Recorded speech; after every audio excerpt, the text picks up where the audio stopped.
देखिए sir, एडरेंट point हमने पढ़ा था, उसके बाद क्लोजर को सीखा था। अब उसी को आगे कंटिन्यू कर रहे हैं हम। एक थ्योरम लेते हैं, let X D be a metric space, A and B be two subset of X. A और बी दो सबसेट है एक्स के, और कंडीशन कहता है यदि ए बी का सबसेट है तो A closure subset of B closure होगा, और इसी प्रकार ए यूनियन बी का closure A closure union B closure के बराबर, साथ में ए इंटरसेक्शन बी का क्लोजर सबसेट होगा। अब ये कह रहा है, ये जो थर्ड वाला पार्ट है ना, इसमें show by means of an example that the equality may not hold in third वाले में क्यों इक्वलिटी होल्ड नहीं होती है, ये भी आपको दिखाना है। तो पहले पार्ट को हमें प्रूव क्या करना है कि यदि ए बी का सबसेट है, ए बी का सबसेट है, तो हमें प्रूव करना है कि ए क्लोजर सबसेट होगा किसका, बी क्लोजर का। ठीक है, ये प्रूव करना है। तो कोशिश करते हैं इसको सॉल्व करने की। हम देखिएगा, सबसे पहली बात, एक एलिमेंट लेके चलते हैं हम किसमें, let x be any element of A closure. मान लेते हैं ए क्लोजर का एक एलिमेंट है। देन क्लोजर की डेफिनेशन क्या कहती है, then for each epsilon greater than 0, each epsilon greater than 0 there exist, हर एप्सिलॉन जो कि ग्रेटर देन 0 है, देयर एग्जिस्ट वर्ड गलत हो जाएगा यहाँ पे, देयर एग्जिस्ट नहीं आएगा। Each epsilon greater than 0, each epsilon greater than 0, each epsilon greater than 0, the open ball, the open ball, open ball, open ball B of x comma epsilon, B of x comma epsilon क्या करेगा, contain, ठीक है, contain a point, contain a point, contain a point of A, contain a point of A, contain a point of A, वो A का point हम ले लेते हैं, मान लेते हैं ए को कंटेन करेगा, यही होगा। तो इसका मतलब, ध्यान से बात को समझिएगा आप, B of x comma epsilon, ये ओपन बॉल है एप्सिलॉन रेडियस की, कंटेन,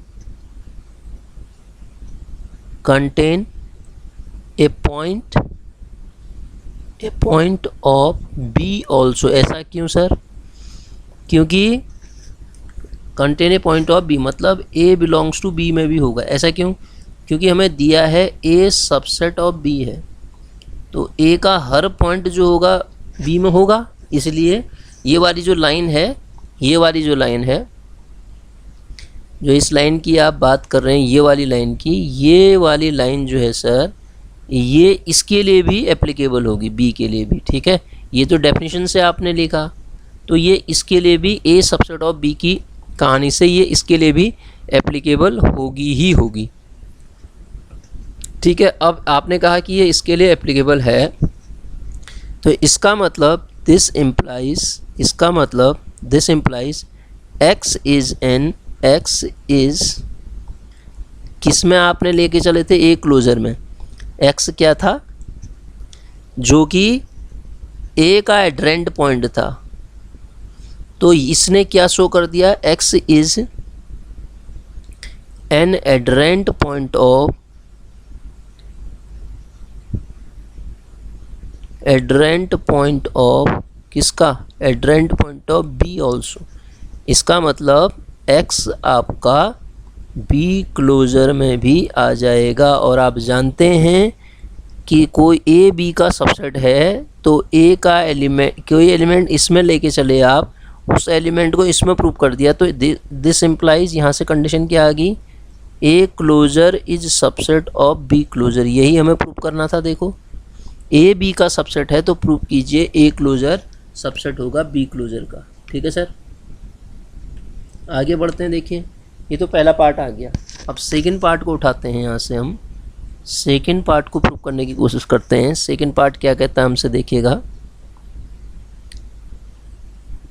सेकंड पार्ट को लें, हमें प्रूफ क्या करना है, सेकंड पार्ट में ए यूनियन बी का जो क्लोजर होगा A closure union B closure होगा, क्योंकि यहाँ सबसेट है ना, ये वाले में सबसेट है तो वहाँ बराबर होगा, हमें प्रूव करना पड़ेगा। ठीक है, अब ये वाला तो बहुत ही आसान है। ऐसा क्यों सर? सिंस अभी आपने पढ़ रखा है, ये अभी पढ़ नहीं रखा है, मतलब ये तो कंडीशन होती है ना, A contain in A union B होता है, क्योंकि ए यूनियन बी बड़ा होता है। सो अभी ऊपर आपने डेफिनेशन पढ़ रखी है, यदि ए बी का सबसेट है तो इसका क्लोजर भी बी के क्लोजर का सबसेट होगा। इसका क्लोजर भी क्या होगा? बी के क्लोजर का सबसेट होगा। ठीक है, तो सो यहाँ से आप पाएंगे A closure is a subset of A union B का क्लोजर। इक्वेशन नंबर ए आ गई। ठीक है, इसी प्रकार B contained in A union B, so तो यहाँ से आप पाएंगे B closure also contain in A union B के क्लोजर में। इक्वेशन नंबर बी आ गई। इसमें कोई दिक्कत है? नहीं है। कहाँ से? ऊपर वाली डेफिनेशन को ही तो लगा रहा हूँ। ऊपर वाली डेफिनेशन से हम ऐसा लिख सकते हैं, बिल्कुल लिख सकते हैं। तो अब देखिए, यहाँ से कंडीशन दोनों को अगर हम कंबाइंड करके लिखते हैं तो शायद हम यही पाएंगे। इनका दोनों का अगर हम यूनियन ले लें, इन दोनों का फर्दर हम यूनियन ले लें, इन दोनों का, इनका ए और बी का, तो हम क्या पाएंगे? A closure union B closure contained in A union B के क्लोजर में। ठीक है, ए यूनियन बी के क्लोजर में ए क्लोजर इसमें कंटेन करेगा। अब हमें कंडीशन दिखानी पड़ेगी दूसरी वाली, इसको इक्वेशन सी मान लेते हैं। अब इसका उल्टा भी दिखाना पड़ेगा। उसके लिए हम क्या करते हैं, तो now we have to show that, now we have to show that, we have to show that, show that क्या शो करना है हमें? ए यूनियन बी का क्लोजर कंटेन करेगा A closure union B closure में, तभी जाके तो हम दोनों को बराबर कर पाएंगे। तो ये लाइन हमें प्रूव करनी पड़ेगी। अब फॉर दिस इसको प्रूव करना पड़ेगा। तो इसको प्रूव करने के लिए लेट कंसीडर कर लेते हैं, एक एलिमेंट उठाते हैं, किसमें? सबसेट प्रूव करने के लिए यही तो करते हो आप, एक एलिमेंट उठाओगे ए यूनियन बी के क्लोजर में। अब उस एलिमेंट को आप प्रूव करोगे किसमें? इस वाले में। देन अगर इसका एलिमेंट है तो इसका मतलब then for each epsilon greater than 0, कोई भी एप्सिलॉन आप लेते हैं, द ओपन बॉल कैसी open ball? B x comma epsilon radius की, कंटेन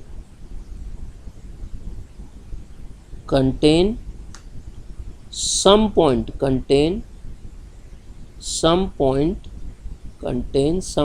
और वो पॉइंट क्या है? y belongs to A union B करेगा। यही तो डेफिनेशन कहती है हमसे, some point A union B, यही तो डेफिनेशन में लिखा गया है ना? लिखा क्या गया है, ये डेफिनेशन होती है इसकी। ठीक है, तो अब डेफिनेशन के अकॉर्डिंग हम ऐसा बोल सकते हैं। तो इसका मीनिंग क्या हुआ सर? आप देखेंगे तो इसका मतलब y बिलोंग करेगा ए यूनियन बी में। इसका मतलब ये हुआ, दिस इम्प्लाइज ये जो ओपन बॉल है B x comma epsilon contain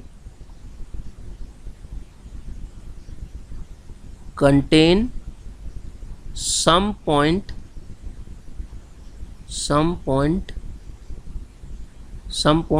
y belongs to A और y बिलोंग्स टू बी। अब तो मैं डेफिनेशन पे आ गया, ए यूनियन बी में है, ये y तो या तो ए में होगा या बी किसी एक में होगा। इसका मतलब ये हुआ कि B of x comma epsilon contain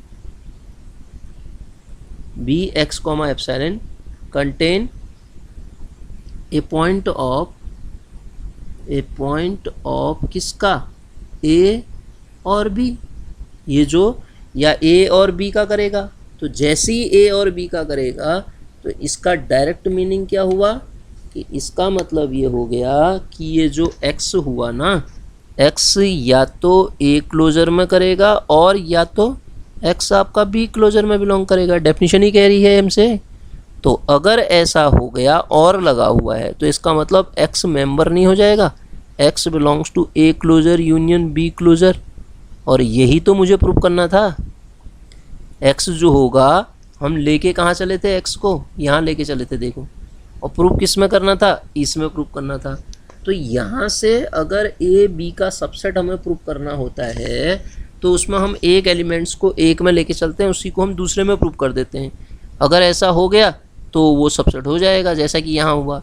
तो इसका डायरेक्ट मीनिंग ये नहीं हो गया, दिस इम्प्लाइज एक्स को आप लेके चले थे ए यूनियन बी क्लोजर में, देयरफॉर इम्प्लाइज आपने प्रूव कर दिया कि एक्स आपका A closure union B closure में है। तो देयरफॉर आप कह सकते हैं ए यूनियन बी का क्लोजर कंटेन कर जाएगा A closure union B closure में। आप समझ रहे हैं मेरी बात को, A closure union B closure में कंटेन कर जाएगा, यही तो प्रूव करना था। सो ये इक्वेशन आपके पास, पहली इक्वेशन हमने वो प्रूव की थी, ये वाली लिखी थी, देखिए पहली इक्वेशन ये थी हमारे पास सी। अब इस इक्वेशन को डी ले लेते हैं हम, इस इक्वेशन को डी ले लेते हैं। तो सी और डी दोनों को जब हम कंबाइन करेंगे तो हम पाएंगे देयरफॉर ए यूनियन बी का क्लोजर किसके बराबर आ जाएगा sir, A closure union B closure के बराबर आपको मिल जाएगा। यही आपको प्रूव करना था। क्लियर होगी बात। अब आइए आप, पहला पार्ट तो आपने प्रूव कर दिया, उसमें आपसे तीसरा, अच्छा अभी इसमें ये सेकंड पार्ट प्रूव कर रखा है ना, अब यहाँ से हमने एक पार्ट और है, इसमें थर्ड पार्ट भी प्रूव करना है। थर्ड पार्ट के लिए आते हैं तो तीसरे पार्ट को हमें प्रूव करना है। तो तीसरा पार्ट था क्या बाय द वे, उसमें सबसेट प्रूव करना पड़ेगा ना हमें।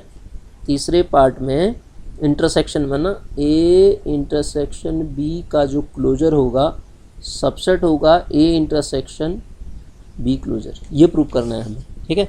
अब वहाँ पे एक एग्जांपल ये भी देना है जिससे आप ये बता पाओ कि ये बराबर क्यों नहीं होता है, ठीक है। तो इसको प्रूव करने के लिए अब आप देखिए सर, सिंस इसमें भी वही लॉजिक लगाएंगे हम, ए इंटरसेक्शन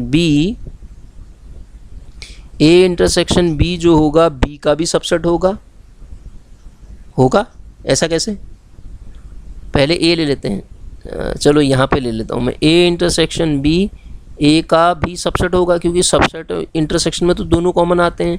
तो यहाँ से ए इंटरसेक्शन बी का क्लोजर सबसेट हो जाएगा बी क्लोजर के, और यहाँ से हमारा ए इंटरसेक्शन बी का क्लोजर सबसेट हो जाएगा ए क्लोजर से, वो थ्योरम नंबर मतलब इसका पहले पार्ट से।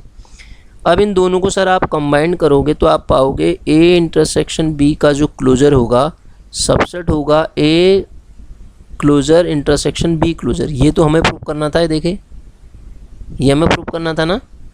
पहले पार्ट में तो कोई दिक्कत ही नहीं है, पहले पार्ट को हमने डायरेक्ट प्रूव कर दिया वो पहली प्रॉपर्टी लगा के। लेकिन अब बात आती है इसके सेकंड पार्ट की, और सेकंड पार्ट के लिए हमें एक एग्जांपल देना पड़ेगा जिससे ये शो कर पाएँ हम इक्वलिटी होल्ड नहीं होती है, जिससे हम ये शो कर पाएंगे कि इक्वलिटी होल्ड नहीं होती है। नाउ फॉर इक्वलिटी कि हम एक एग्जांपल ले लेते हैं, मान लेते हैं a इज इक्व टू हमें क्या दिया है, ओपन इंटरवल 0 to 1, ये a ले लेता हूँ मैं, ठीक है, और b दिया है ओपन इंटरवल 1 to 2, ये ले लेते हैं। अब आप देखेंगे कि a intersection b is non empty, पहली बात तो इनमें कोई भी एलिमेंट कॉमन नहीं है। तो क्लोज़र में शायद मैंने पहले भी बताया होगा, जैसे ही आपको किसी भी इंटरवल का क्लोज़र निकालना है तो उस इंटरवल को आप क्लोज्ड बना दो, बी क्लोज़र क्या आ जाएगा, ये आ जाएगा, कोई दिक्कत नहीं है दिक्कत। तो अब यहाँ पे देखिए इनमें भी अगर मैं ए इंटरसेक्शन बी के क्लोज़र की बात करता हूँ, यहाँ से देखो तो फाई का क्लोज़र और फाई का क्लोज़र फाई के बराबर होता है, इनका क्लोज़र भी किसके बराबर आ रहा है, फाई के बराबर आ रहा है, मतलब इनमें भी कॉमन एलिमेंट नहीं है। नाउ जब आप A closure intersection B closure निकाल रहे होते हैं तो आप पाएंगे कि इन दोनों में, देखो इन दोनों में कॉमन एलिमेंट मिल गया आपको। कौन मिला? 1 कॉमन मिल गया ना इन दोनों में। कॉमन एलिमेंट दोनों में 1 मिल रहा है ना आपको। तो A closure intersection B closure में कॉमन एलिमेंट कौन मिल गया आपको? 1 मिल गया। इसमें कॉमन एलिमेंट क्या मिल गया? 1 मिल गया। जबकि ए इंटरसेक्शन, जब आपने ए इंटरसेक्शन बी क्लोजर निकाला तो उसमें कोई भी एलिमेंट कॉमन नहीं है। ये तो हमने डेफिनेशन से ही कर लिया, ठीक है। तो इनमें कोई भी एलिमेंट कॉमन नहीं है। तो हमने एक एग्जांपल से ये दिखा दिया कि ये अलग आ रहा है, ये अलग आ रहा है, तो इसका मतलब ये बराबर तो हो ही नहीं सकता ना। ए इंटरसेक्शन बी का क्लोजर बराबर तो नहीं हो सकता ना A closure intersection B closure के। इंटरसेक्शन में बराबर वाली कंडीशन फॉलो नहीं होगी, जबकि यूनियन वाले पार्ट में आपके पास बराबर वाली कंडीशन भी फॉलो हो जाएगी। किसमें कहा मैंने? यूनियन वाले में बराबर वाली कंडीशन भी फॉलो हो जाएगी, जबकि इंटरसेक्शन में आपकी बराबर वाली कंडीशन फुलफिल नहीं होगी। ये आपको बात को ध्यान में रखना है सर, ठीक है। तो ये हमारे पास एड्रेंट पॉइंट और क्लोजर के बारे में हमने सीख लिया। अब इससे अगले लेक्चर में हम आगे पढ़ेंगे इसमें एड्रेंट पॉइंट और क्लोजर के अलावा और चीज़ें जो आती हैं उसको सीखने की कोशिश करेंगे इसमें, ठीक है।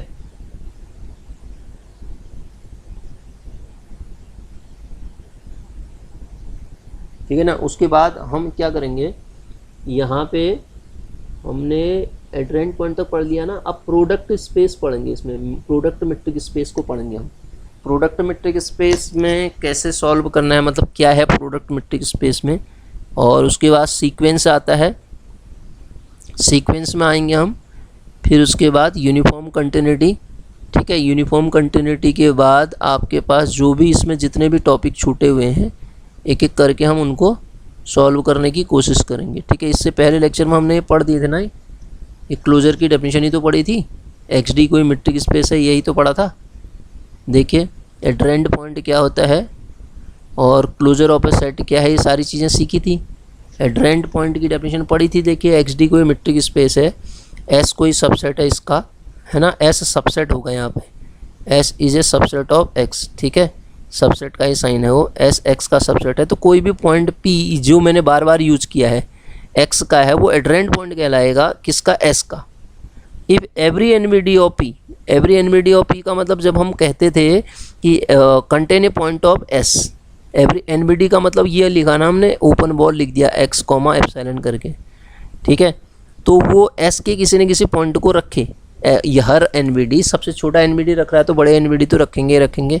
तो अगर ऐसा हुआ तो उसको आप कह देते हैं एड्रेंट पॉइंट। बार बार आप यूज़ कर रहे हो ना, B P comma epsilon S के पॉइंट्स को कंटेन करेगा, यही वाली लाइन को तो हम बार बार यूज़ कर रहे हैं। देखिए उसको अगर हम मैथमेटिकली लिखते हैं तो मैथमेटिकली क्या यूज़ कर रहे हैं हम बार बार?